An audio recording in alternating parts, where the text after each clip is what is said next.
bayan na ɗauke shi ya karɓi wayan shi ya ci gaba da ɗauka.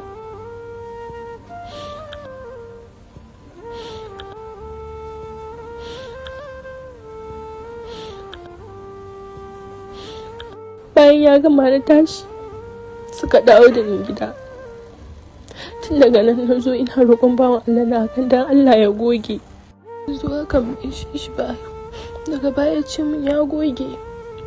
Akwai wata friend ɗina na yan Nijar ce, lokacin za ta je Kano, like kafin abin da ya faru kenan, ta ce min za ta je Kano da Allah tana son haɗa ta da wani wanda zai nuna mata gari.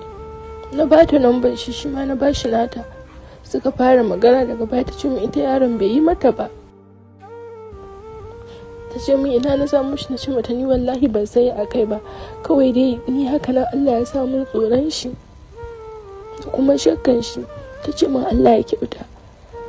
So wani zuwa da suka yi Kaduna bayan na farkon ya faru kenan, suka zo Kaduna saboda na zo wani irin mugun tsoron shi nake ji. Suka zo Kaduna bayan sun tafi da dare, yarinyar ta kira ni ta ce min da Allah in hau online. Na ce mata to na hau online, ina hawa online. Sai take ce min me tsakanina da yaron nan dan Allah. Na ce mata saurayi. Ta ce saurayi wanda zan aura. Na ce mata da wanda zan aura, amma yanzu gaskiya ba zan iya auren shi ba. Ta ce min me yasa? Na ce mata halayen shi in ka faɗa mai abu haram ne babu kyau sai ya ce maka Allah zai yafe maka. Dan na ce mai Allah yana yafe laifi, amma yana so idan ya yafe maka ka ƙara komawa kan abin nan. Sai ya yi dariya. Sai na ce mata ba zan iya ba, kuma yanda yake nunawa wata rana zai iya kawo min mace har ɗakin aure ya ce za mu yi abu da ni da ita da shi. Sai ta ce ma in rabu da shi, ba so na yake yi ba. Sai na ce mata kamanya. Sai take ce min sai na ce mata me ya faru? Ta ce min kawai in rabu da shi. Na ce mata sai ta faɗa min menene. Shi ne sai ta turo min videos din, ta ce min kalla abin da ya tura mata. Ina ganin na ce inna lillahi wa inna ilaihi raji'un. Shi ya tura miki? Ta ce min ta ce ma amma gashi nan ita wallahi yanzu za ta goge, daman ta ajiye ne saboda tana so ta nuna min kafin ta goge. Ke min screen recording gashi nan ta goge. Ne mata godiya. Tun daga nan sai muka zo sama muke magana da ita. Na je Kano. Bayan na je Kano biki, ya dinga yana cewa yana so mu haɗu. Na ce mai a'a ni babu inda zan je. Ya ce ai ban taɓa zuwa Kano na yi yawo ba, so in bari za su gani yawo. Na ce mai ba zan je ba saboda ina fama da ulcer sosai.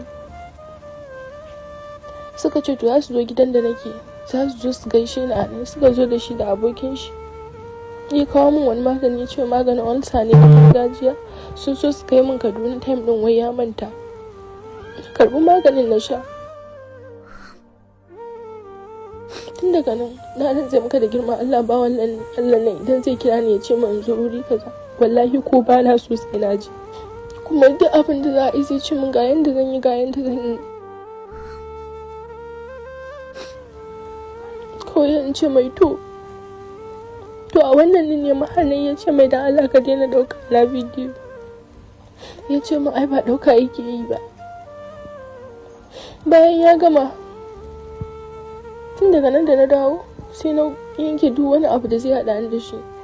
Kawai sai wata ƙawata ta ce ma ai ya tura mata videos da ke ita ma tana ƙara lambar shi.